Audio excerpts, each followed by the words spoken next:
Hello friends, this is Ujjwal Gahoi. Welcome to our YouTube channel, Abhyuday Academy.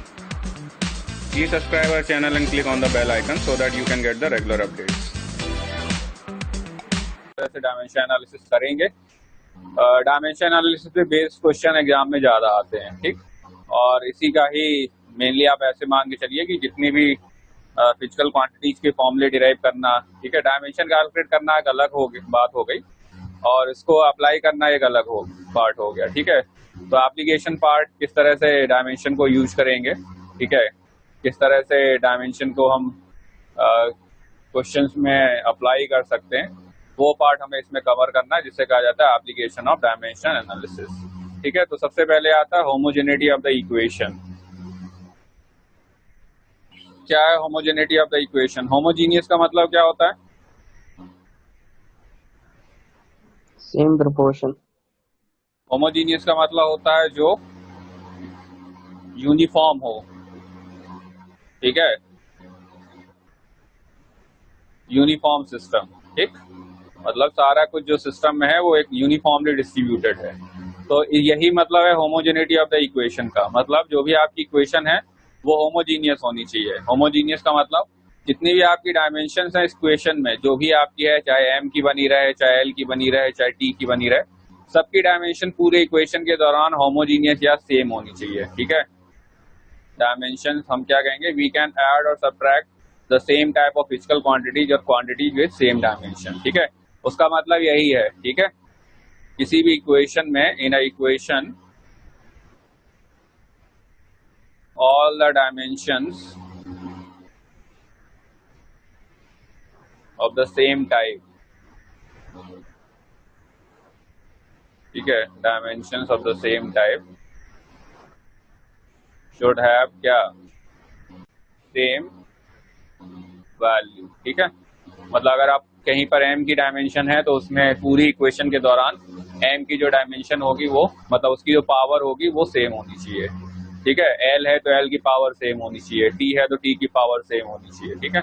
तो dimension analysis में आपको ये ध्यान रखना है, वी कैन ऐड और सब्ट्रैक्ट, और इसमें ये ध्यान रखना है कि केवल उन्हीं डायमेंशंस को हम ऐड या सब्ट्रैक्ट कर सकते हैं जिनके बारे में क्या कहेंगे, जिनकी डायमेंशन सेम हो, ठीक है।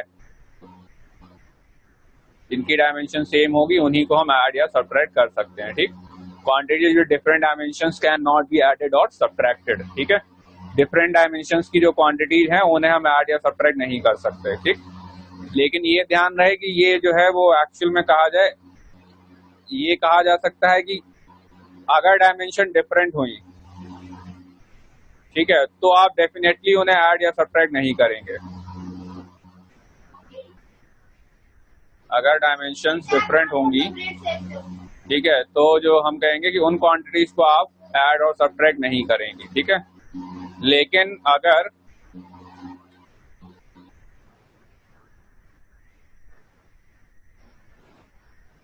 डायमेंशन सेम है तो इसका मतलब ये हो गया कि आप उन्हें ऐड और सब्ट्रैक्ट कर सकते हैं। इसमें भी हम ये नहीं कहेंगे कि 100% आप ऐड या सब्ट्रैक्ट करोगे ही, ठीक है। अगर डायमेंशन सेम है तो उन्हें आप ऐड और सब्ट्रैक्ट कर सकते हैं, ठीक।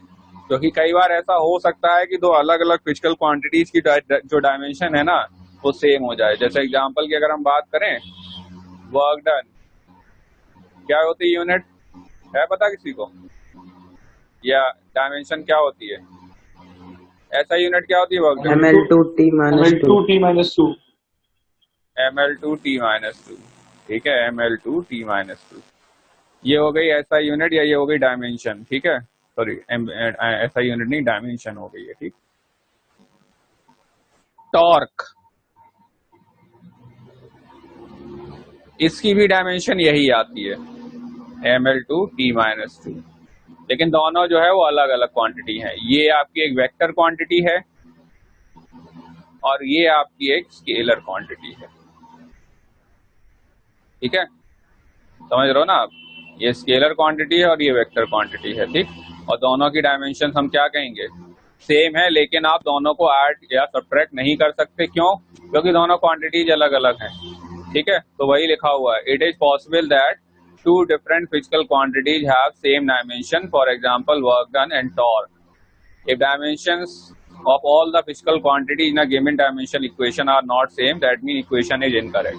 ठीक है, अगर आप कहेंगे कि डायमेंशन डिफरेंट है और आपने उन्हें ऐड या सब्ट्रैक्ट कर रखा है तो वो इक्वेशन जो है वो डायमेंशनली क्या हो जाएगी, इनकरेक्ट हो जाएगी.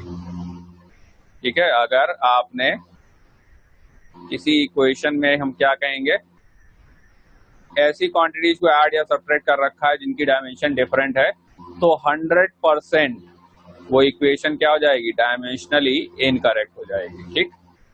ठीक है, अगर आपने ऐसी इक्वेशंस को ऐड या सब्ट्रैक्ट कर रखा है जिनकी डायमेंशन डिफरेंट है तो वो इक्वेशन 100% इनकरेक्ट है. और अगर आपने ऐसी क्वांटिटीज को ऐड या सब्ट्रैक्ट कर रखा है जिनकी डायमेंशन सेम है तो इक्वेशन में भी करेक्ट हो सकता है. आप अभी भी नहीं कहेंगे कि 100% करेक्ट होगी. ठीक है, तो उसका मेन एप्लीकेशन आप ऐसे मान लो कि किसी इक्वेशन को रॉन्ग करना है ना तो ये तुरंत काम कर जाएगा. तो किसी इक्वेशन को राइट करना है तो आप थोड़ा सावधानी रखेंगे. जरूरी नहीं है कि वो इक्वेशन 100% ट्रू हो, चाहे भले ही सबकी डायमेंशन सेम बनी रहे. ठीक है, ये थोड़ा सा इसमें ध्यान रखना है. ठीक, तो इसमें लिखा हुआ है ना, हमने वही लिख रखा है, it is possible that two different physical quantities have same dimension, for example work done and torque. If dimensions of all the physical quantity in a given dimensional equation are not same, that means equation is incorrect. ठीक है, और हम क्या कहेंगे, if dimensions of all the physical quantity in a given dimensional equation are same, that means we cannot say equation is correct. ठीक है, तो हम ये नहीं कह सकते कि इक्वेशन 100% करेक्ट होगी. ठीक, एग्जाम्पल हमने कुछ दिए हुए हैं नीचे. पहला एग्जाम्पल क्या है, v is equal to u plus at. अब यहाँ पर अगर आप डायमेंशनली चेक करो तो v की डायमेंशन क्या हो जाएगी, v की डायमेंशन होती है LT-1, u की डायमेंशन LT-1. ठीक है, a की डायमेंशन क्या होती है, LT-2, और t की डायमेंशन t, तो ये क्या आ जाएगा, LT-1. तो सबकी डायमेंशन सेम है, तो ये इक्वेशन आप कहोगे कि डायमेंशनली करेक्ट है. ठीक है, अब क्योंकि हमें पता है ये इक्वेशन सही है तो फिर हम कहेंगे ये इक्वेशन करेक्ट है, मतलब डायमेंशन के हिसाब से ये सही हो गई है. ठीक है, अब ये सही है या नहीं है, इसमें इसका आंसर देना थोड़ा सा डिफिकल्ट होता है. ठीक, इसके लिए आपको पहले से पता होना चाहिए. ठीक है, डायमेंशनली तो आप ये कह दोगे कि हाँ डायमेंशनली तो इक्वेशन सही है. अगला इक्वेशन हमने दे रखा है s equal to ut plus half at². इसमें भी अगर आप देखो तो s की यूनिट क्या हो जाएगी आपकी, s होता है डिस्टेंस, यूनिट हो जाएगी मीटर, u की यूनिट मीटर पर सेकेंड, t की यूनिट सेकेंड, तो ये आ गया मीटर. हाफ तो एक कांस्टेंट है, उसकी कोई यूनिट नहीं होगी. a की यूनिट मीटर पर सेकेंड स्क्वायर, t की यूनिट सेकेंड स्क्वायर, तो सेकेंड स्क्वायर कट जाएगा, अगेन मीटर आ जाएगा. तो तीनों ही क्या है, मीटर मीटर मीटर. तो ये क्या कहोगे आप, ये इक्वेशन डायमेंशनली करेक्ट है. ठीक है, ये इक्वेशन डायमेंशनली करेक्ट है. ठीक, इसी तरह से हम कहेंगे v² equal to u² plus 2as. इसके बारे में आप क्या कहोगे, तो इसमें भी चेक कर लो, v की यूनिट क्या होगी, मीटर अपॉन सेकेंड, स्क्वायर हो गया तो मीटर स्क्वायर सेकेंड स्क्वायर, ये भी मीटर स्क्वायर सेकेंड स्क्वायर, ये हो जाएगा मीटर पर सेकेंड स्क्वायर इंटू मीटर. तो तीनों ही आपकी क्या आ गई, metre square second square equal to metre square second square. ठीक है, plus metre square second square. तो ये भी इक्वेशन क्या है, डायमेंशनली करेक्ट है.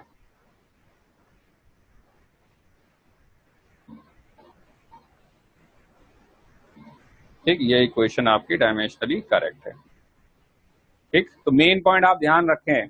मेन पॉइंट क्या है, अगर कोई इक्वेशन डायमेंशनली इनकरेक्ट है तो वो इक्वेशन ही गलत है. ठीक है, अगर डायमेंशनली इनकरेक्ट है तो वो इक्वेशन ही गलत है, और अगर वो डायमेंशनली करेक्ट है तो उस इक्वेशन में आप ये कहेंगे कि हो सकता है वो इक्वेशन सही हो. ठीक है, या हो सकता है वो इक्वेशन गलत हो. ठीक, तो ये आपको ध्यान रखना है. तो उसमें हमने लिखा हुआ है, if the equation fail this consistency test it is proved wrong, but if it passes it is not proved right. Thus, a dimensionally correct equation need not be actually an exact equation, but a dimensionally wrong or inconsistent equation must be wrong. समझ में आ गई बात.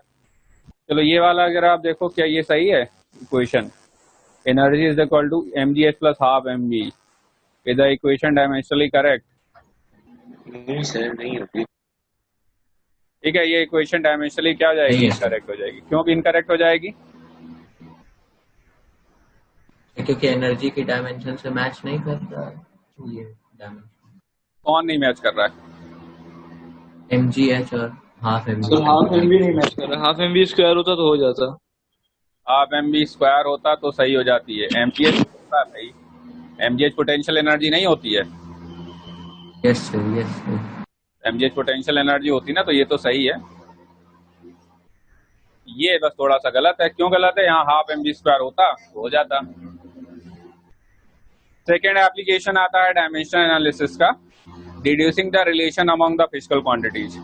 आप ऐसे मान लीजिए कि आपके 11th क्लास में या फिजिक्स में ही जहां जहां पर भी किसी फॉर्मूले का डेरिवेशन करना डिफिकल्ट होगा ना, तो वहां आसानी से या वहां लोग क्या करेंगे, बचने के लिए डायमेंशन एनालिसिस को की हेल्प ले लेते हैं। ठीक, मतलब आपको जब कोई समझ में ना आए हेल्प करने वाला, तो डायमेंशन एनालिसिस तो हेल्प करने के लिए है ही। ठीक है, इसको आप कई जगह मान के चलिए, फिजिक्स में भी कई क्वेश्चंस में आप चेक कर सकते हैं। जैसे आपको कहा जाए ना कि क्या ये वाला फॉर्मूला सही है या ये रेशियो डायमेंशनलेस होगा, या जो भी इस तरह से कुछ बोला जाए, तो आप सिंपली उसमें क्या करो, आप सिंपली उसमें डायमेंशंस को एनालाइज करके देख लो चारों ऑप्शन में, जिसमें मैच कर जाए वो आपका सही है, बाकी जिनमें मैच नहीं करेगा वो गलत हो जाएगा। ठीक है, तो कई बार डायमेंशन एनालिसिस की हेल्प से आप कई सारे क्वेश्चंस को बहुत इजीली भी सॉल्व कर सकते हो।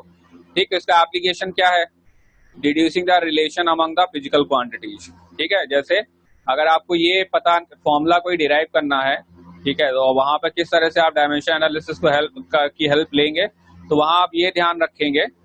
ठीक है, पहले तो आपको ये पता होना चाहिए कि जो फिजिकल क्वांटिटीज है, जिसका फॉर्मूला आपको डिराइव करना है, गिवन फिजिकल क्वांटिटी जिसका फॉर्मूला आपको डिराइव करना है ना, उसका आपको ये पता होना चाहिए कि वो किन किन क्वांटिटीज पे डिपेंड कर रही है। आपकी जो गिवन फिजिकल क्वांटिटी है वो किन किन डिफरेंट या अदर फिजिकल क्वांटिटीज पे डिपेंड कर रही है। ठीक है, इसका पहले पता होना जरूरी है। ठीक, तो आप पहले तो ये पता करेंगे कि जो भी आपकी गिवन फिजिकल क्वांटिटी है वो किन किन क्वांटिटीज पे डिपेंड कर रही है। तो एक एग्जांपल हम सिंपल सा ले लें, जैसे काइनेटिक एनर्जी का फॉर्मूला हमें डिराइव करना है, तो काइनेटिक एनर्जी का फॉर्मूला आपको पता ही है सभी लोगों को, क्या होता है? Half m v square. तो हम कहेंगे काइनेटिक एनर्जी किस पे डिपेंड करेगी? हमने कहा मास पे डिपेंड करती है और स्पीड पे डिपेंड करती है। अब हमें ये नहीं पता है मास पे कैसे डिपेंड करती है और स्पीड पे कैसे डिपेंड करती है, तो हमने मास की पावर x मान लिया, स्पीड की पावर y मान लिया। ठीक है, जब हमें ये नहीं पता होगा कि किस तरह से डिपेंड करती है, तो हम क्या कहेंगे, मास की पावर हम x मान लेंगे, स्पीड की पावर y मान लेंगे। अब क्या करेंगे हम दोनों तरफ से डायमेंशन कंसिस्टेंसी लगा देंगे। ठीक है, दोनों तरफ से डायमेंशंस को इक्वेट कर देंगे। जैसे k की डायमेंशन क्या होती है आपकी, k की डायमेंशन होती है आपकी ml स्क्वायर t माइनस, ठीक है, ml स्क्वायर t माइनस 2। आप मास की डायमेंशन क्या कहोगे, मास की डायमेंशन तो m हो जाएगी सिंपली, और स्पीड की डायमेंशन क्या हो जाएगी, lt माइनस 1 हो जाएगी। यही तो होगा। तो एक तरह से ये क्या बन जाएगा, m की पावर x, l की पावर y, t की पावर माइनस y। मतलब आपकी जो फाइनल राइट हैंड साइड में जो डायमेंशन है वो क्या बन जाएगी, m to the power x, l to the power y, t to the power minus y। ठीक है, और ये किसके बराबर हो जाएगा आपके, ये इक्वल हो जाएगा आपके ml स्क्वायर t माइनस 2 के, हो जाएगा। Yes sir. तो अब रिलेट कर लो, x की वैल्यू किसके इक्वल आ जाएगी, m के इक्वल 1 के इक्वल, l की वैल्यू, y की वैल्यू 2 के इक्वल। तो आपका k किसके प्रोपोर्शनल आ गया, m to the power 1 v to the square के प्रोपोर्शनल आ गया आपके mv स्क्वायर के। ठीक है, हो गया फॉर्मूला डिराइव। तो इसका एप्लीकेशन मेनली वहां किया जाता है जहां पर आप ऐसे मान के चलिए कि किसी फॉर्मूले का डेरिवेशन करना डिफिकल्ट हो। ठीक है, आपके वेव मोशन में एक फॉर्मूला स्कूल में भी डिराइव कराया जाएगा। ठीक, जहां पर हमें किसी स्ट्रिंग में स्पीड का फॉर्मूला डिराइव करना होगा, तो वहां आपके टीचर जो है वो डायमेंशन एनालिसिस की हेल्प लेंगे, फॉर्मूला डिराइव करेंगे v is equal to under root t by mu. ठीक है, एक और ठीक, तो ये जो फॉर्मूला डेरिवेशन होगा ना, ये डायमेंशन एनालिसिस की हेल्प से वहां डिराइव कराया जाएगा। हम तो नहीं कराएंगे, हम तो एक्चुअल तरीके से कराएंगे बिना डायमेंशनल एनालिसिस की हेल्प से, क्योंकि हमने वही कहा ना कि कोई भी फॉर्मूला अगर आपका डायमेंशनली करेक्ट आ जाता है तो इसका मतलब ये थोड़ी कि वो करेक्ट हो जाएगा। ठीक है, क्योंकि ये तो उसकी क्या है, लिमिटेशन है। ठीक है, तो जैसे हमें कुछ और फॉर्मूले में डिराइव करने, it is given that gravitational potential energy depends on the mass of the body. तो किसी को फॉर्मूला याद है ग्रेविटेशनल पोटेंशियल एनर्जी का? है, जानते हो कोई? चलो खैर, नहीं पता है तो भी हम क्या कहेंगे, mgh। ठीक है, तो हम क्या कहेंगे, ग्रेविटेशनल पोटेंशियल एनर्जी हमें पता है मास पे डिपेंड करेगी और किस पे डिपेंड करेगी, ग्रेविटेशनल एक्सेलरेशन पे डिपेंड करेगी और हाइट पे डिपेंड करेगी। ठीक है, यानी कि u proportional to m to the power x, g to the power y, h to the power z। ठीक है, यही होगा ना। तो अब आप क्या करोगे, आप दोनों तरफ से डायमेंशनल कंसिस्टेंसी लगा दोगे और डायमेंशनल कंसिस्टेंसी लगाने के बाद आप ये चेक कर लोगे m की वैल्यू क्या आ रही है, y g की वैल्यू क्या आ रही है और h की वैल्यू क्या आ रही है। पोटेंशियल एनर्जी की डायमेंशन क्या होती है?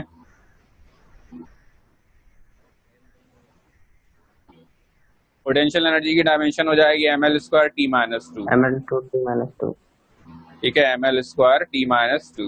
ठीक, मास की डायमेंशन m हो गई, g की डायमेंशन lt माइनस 2 और हाइट की डायमेंशन मीटर यानी कि l। अब यहाँ पर आप क्या करोगे, सबको जब आप यूज लिख लोगे प्रॉपरली तो m to the power x, l देखो दो जगह आया है, l to the power z भी है और l to the power y भी है, तो ये दोनों तो जुड़ जाएंगे, क्या जाएगा, l to the power y प्लस z और t to the power minus 2y। तो फाइनली क्या आ गया आपका, m to the power x, l to the power y प्लस z और t to the power minus 2y। और ये किसके इक्वल हो जाएगा आपका, ये हो जाएगा ml स्क्वायर t माइनस 2 के इक्वल। अब आप चेक कर लो x किसके बराबर आ जाएगा, जब आप इनको प्रोपोर्शनेट करोगे ना तो m की पावर यहाँ 1 है तो x किसके इक्वल आ जाएगा, x इक्वल टू 1 और माइनस 2y इसके इक्वल हो जाएगा, माइनस 2 के, तो y इक्वल 1 हो जाएगा, y प्लस z, z भी 1 हो जाएगा, y प्लस z आपका ये भी इक्वल हो जाएगा 2 के। तो यहाँ पर क्या आ गया आपका, z भी 1 आ गया। तो फाइनली पोटेंशियल एनर्जी का फॉर्मूला क्या आ सर गया? आवाज नहीं आ रही आपकी। क्या आवाज नहीं आ रही किसी को? आ रही है सर, आ रही है सर। आ रही सर, आ रही। अपूर तुम्हारा नेट थोड़ा गड़बड़ होगा या कुछ इंटरप्ट हो गया होगा बीच में, स्पीड घट गई होगी। चलो, तो u इक्वल टू क्या जाएगा आपका, mgh, मतलब प्रोपोर्शनल टू mgh। ठीक है, चलो इसके बाद एक और रिलेशन पे आते हैं। ये सबसे इंपॉर्टेंट पार्ट है डायमेंशन एनालिसिस का।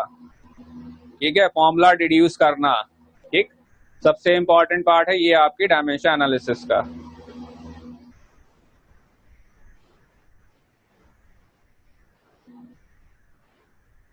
ठीक है, अब आगे बढ़ते हैं हम। ये आप ऐसे मान चलो कि आपके जो भी स्कूल का एग्जाम होगा ना उसमें डायमेंशन एनालिसिस का फॉर्मूला डिराइव करने के लिए, मतलब इसकी हेल्प से रिड्यूस करने के लिए एक ना एक तरीके से आएगा ही आएगा।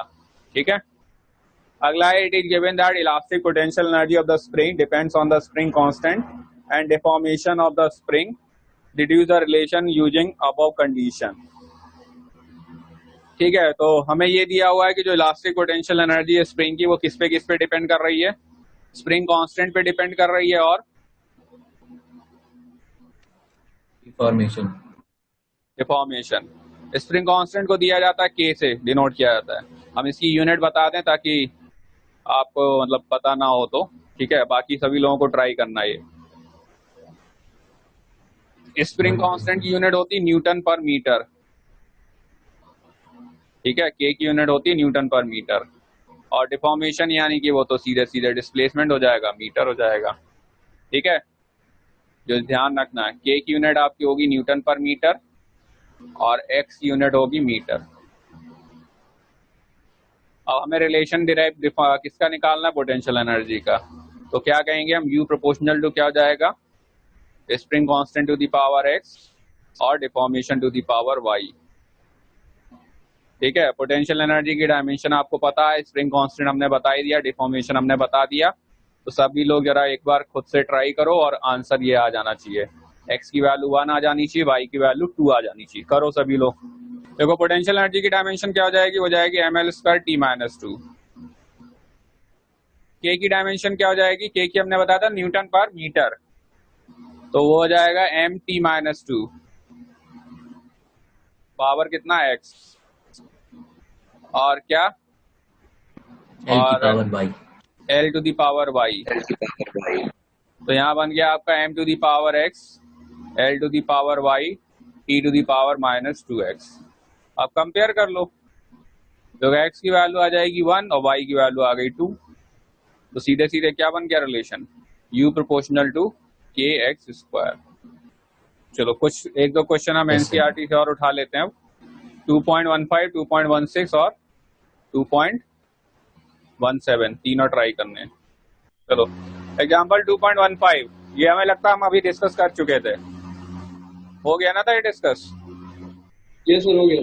Yes sir.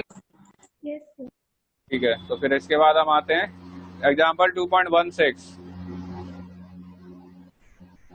B और D। 2.16 में क्या कहा गया है, the SI unit of the energy is joule equal to kilogram metre square upon second square, that of speed v is metre per second and of acceleration is meter per second square.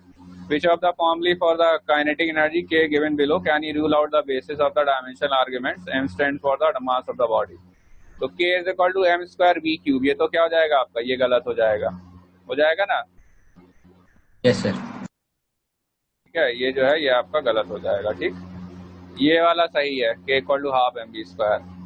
ठीक, ये भी dimensionally correct है, मतलब b भी आपका अगर कहोगे तो डायमेंशनली सही है और d भी आपका डायमेंशनली सही है। ठीक है, e वाला सही है, e वाला गलत है। क्यों गलत है? नहीं सर, नहीं सर, एम ए है ना। ma जो है वो फोर्स होता है, ma is equal to force होता है, और इसको आपने किस में जोड़ रखा है, एनर्जी में, तो ये गलत है। ठीक, समझ में आ गई बात? चलो ये ध्यान रखना है। Example 2.17, T equals to K under root L upon G। अब ये सवाल आप तैयार कर लेना, क्योंकि एनसीईआरटी में दिया है तो स्कूल के लिए इम्पोर्टेंट भी है। Consider a simple pendulum having a bob attached to a spring that oscillates under the action of a force of gravity. Suppose that period of oscillation of the simple pendulum depends on its length, L, mass of the bob and acceleration due to gravity. तो आप यहाँ पर क्या कहोगे, t proportional किसके हो जाएगा आपके, L to the power x, G to the power y, M to the power z। और बस उसके बाद उसे चेक कर लो, टाइम पीरियड की डायमेंशन क्या हो जाएगी, m0 L0 t। ठीक है, लेंथ की डायमेंशन क्या हो जाएगी आपकी, लेंथ की डायमेंशन हो जाएगी आपकी L to the power x, G की डायमेंशन क्या हो जाएगी, LT-2 L to the power y, T to the power -2y, और आपका लास्ट में क्या है, M to the power z। तो M तो इस रिलेशन में है ही नहीं, तो z क्या हो जाएगा, 0 हो जाएगा। ठीक है, x प्लस वाई भी क्या हो जाएगा, x प्लस वाई भी 0 हो जाएगा, और -2y किसके इक्वल हो जाएगा, -2/1 के इक्वल हो जाएगा। तो y क्या जाएगा आपका, -1/2, और यहाँ से x क्या जाएगा आपका, +1/2। ठीक है, तो t का जो फॉर्मूला हो जाएगा ना, 2π/L, मतलब L की जगह क्या जाएगा, L की पावर हाफ और G to the power -half. 2π नहीं निकाल पाएंगे, 2π हटा दो, कांस्टेंट नहीं निकाल सकते। हाँ, प्रोपोर्शनलिटी केवल आएगा। तो K रख सकते हैं ना? हाँ, K रख दो, प्रोपोर्शनलिटी रख दो या K रख दो, तो T is equal to K/L/G। ठीक है, तो ये हो गया आपका टाइम पीरियड का relation. Sample problems based on formula checking. For a dimensional consideration which of the following equations is incorrect. तो आपको ये पता करना है कौन सी इक्वेशन जो है वो आपकी करेक्ट है और कौन सी इनकरेक्ट है। ठीक है, तो सीधी सी बात है, आप क्या करेंगे, आप राइट साइड और लेफ्ट साइड दोनों के डायमेंशन चेक करेंगे, जिसमें सही आ जाएंगे या जिसमें डायमेंशन सही निकल आएंगी वही आपका सही रिलेशन हो जाएगा। तो पहले आपका ये जो रिलेशन दिया हुआ है, तो दोनों तरफ से आपको चेक करना होगा डायमेंशन सही है या नहीं है। तो इसकी डायमेंशन क्या हो जाएगी, डायमेंशन चेक कर लो, यूनिट चेक कर लो, एक ही बात है। टाइम की टी की यूनिट क्या आ जाएगी, M0 L0 T1। टी की यूनिट आ जाएगी आपकी सेकेंड, आ जाएगी Yes. यस यूनिट हो गई आपकी सेकेंड। आर की यूनिट क्या होती है, Meter. आर हो गया मीटर क्यूब। जी की यूनिट, जीएम की यूनिट पूरी बता दो। Meter per second.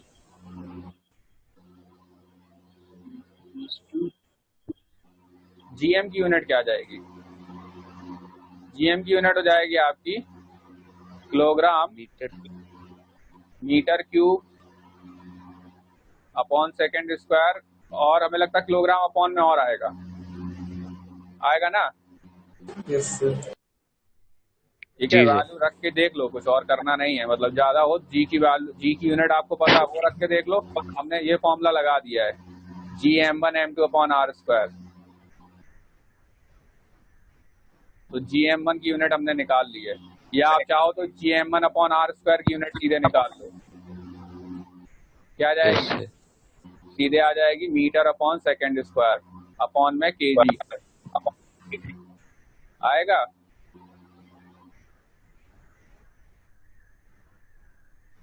सॉरी, एक केजी और आएगा, ऊपर कट जाएगा केजी। ठीक है, तो आ जाएगा मीटर अपॉन सेकेंड स्क्वायर, और इसे उठा के क्या कर दो, इस वाले रिलेशन में पुट कर दो। बस यूनिट रखते समय थोड़ा ध्यान रखना, हमने आर स्क्वायर अपॉन जीएम की पूरी यूनिट निकाली है, आर एक अलग कर लिया है। तो जब आप यहाँ रखोगे तो आर की यूनिट मीटर और अपॉन में metre upon second square, metre metre cut जाएगा, ऊपर आ जाएगा सेकेंड स्क्वायर, फाइनल यूनिट आ जाएगी आपकी सेकेंड। तो पहला रिलेशन तो सही है, समझ में आ गई बात सबको, पहला रिलेशन सही है। ठीक है, यस सर। अगला ऑब्वियस सी बात है, अब गलत हो जाएगा।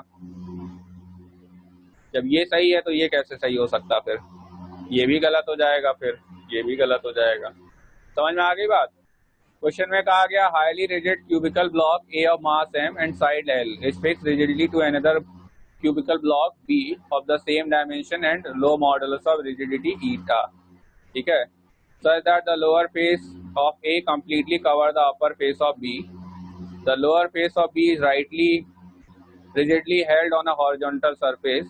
A small force F is applied perpendicular to one of the side faces of A. After the force is withdrawn, block A executes small oscillation.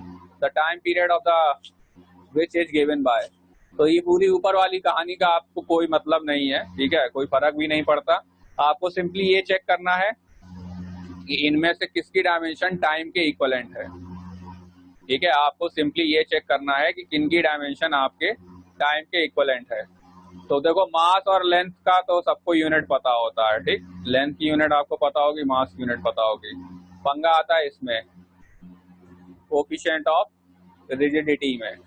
ठीक है, तो आप सीधे ये ध्यान रखो, कोई भी कोफिशिएंट ऑफ रिजिडिटी आपको दिया हो, ठीक, मतलब यंग मॉडुलस जैसे हो गया, ठीक है, शियर मॉडुलस हो गया, ये शियर मॉडुलस ही होता है, ये शियर मॉडुलस ही होता है, आंसर डी होगा। ठीक है, ये शियर मॉडुलस ही होता है, और सबके डायमेंशन जो है वो प्रेशर के इक्विवेलेंट होते हैं। ठीक, आप ये ध्यान रखोगे, कोई भी आपको मॉडुलस दिया हो, ठीक है, ये सब आपके सेकंड बुक के फर्स्ट चैप्टर में है, सब डिस्कस किए जाएंगे जब फर्स्ट चैप्टर पढ़ाया जाएगा। तो अभी आपको ये ध्यान रखना है, सीधे सीधे किसके इक्वल होगा, प्रेशर के, और प्रेशर की डायमेंशन क्या हो जाएगी, ml-1 t-2, force upon area होता है ना, पता है सबको, तो जाएगा ml-1 t-2। कोई डाउट, आगे बढ़े?